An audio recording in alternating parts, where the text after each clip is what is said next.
अर्धी वाटी शेंगदाणे मध्यम आचेवर चांगले कुरकुरीत होईपर्यंत भाजून झाले की लगेचच एखाद्या मिक्सरच्या भांड्यामध्ये काढून घ्यायचे। आता मी इथे वांगे घेतलेत, वांगे स्वच्छ धुवून घेतले। आता त्याचे काटे काढून घेऊयात आणि वांगे कापून झाले की त्याच्या आतमध्ये चेक करायचं, बऱ्याचदा यामध्ये अळी निघण्याची शक्यता असते।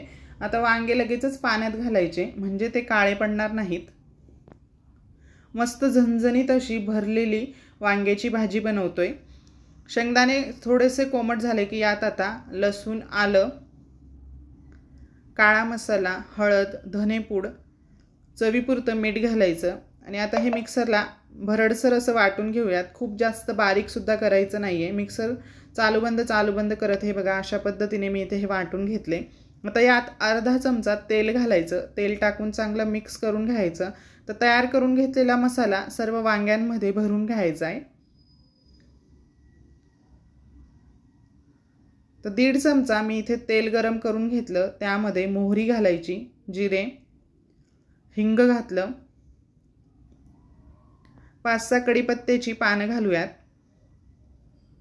आणि एक बारीक चिरलेला कांदा यामध्ये घालायचा। आता कांदा चांगला परतवून घ्यायचा।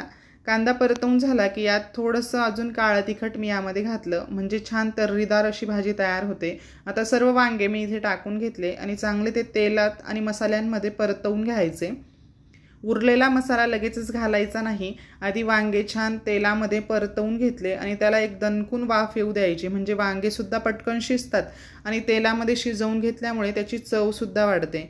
चांगले मिक्स करून घेतले एकदा आणि यात आता हा उरलेला सर्व मसाला मी इथे टाकून घेतला। आता तो सुद्धा 1-2 मिनिटं चांगला परतवून घ्यायचा आणि त्यानंतर यात आता पाणी घालायचं। पाणी हे शक्यतो गरम करूनच घालायचं, त्याने भाजीला चव छान येते।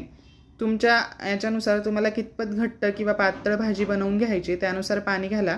मी इथे 1 ग्लास पाणी घातलं होतं आणि झाकण ठेवून पुन्हा एकदा भाजी चांगली शिजवून घेतली।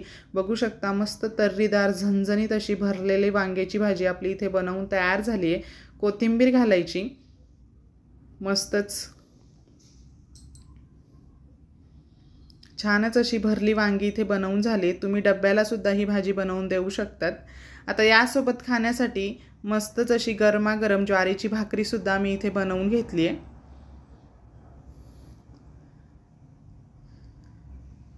थोडीशी भाकरी थापून झाली की ती एकदा हातावर उचलायची, पुन्हा एकदा पीठ सगळ्या बाजूंनी पसरवून घ्यायचं आणि त्यानंतर भाकरी पुन्हा दोन्ही हातांनी थापून घ्यायची।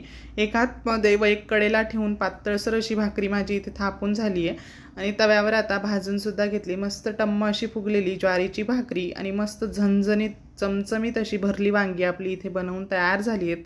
कसा वाटला व्हिडिओ हे कमेंट करून कळवा। व्हिडिओ जरा सुद्धा आवडला असेल तर व्हिडिओला एक लाईक करा, जास्तीत जास्त शेअर करा। आता ताट वाढून घेऊयात।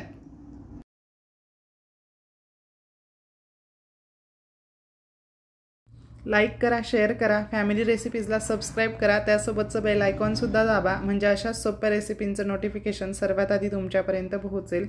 तोपर्यंत धन्यवाद।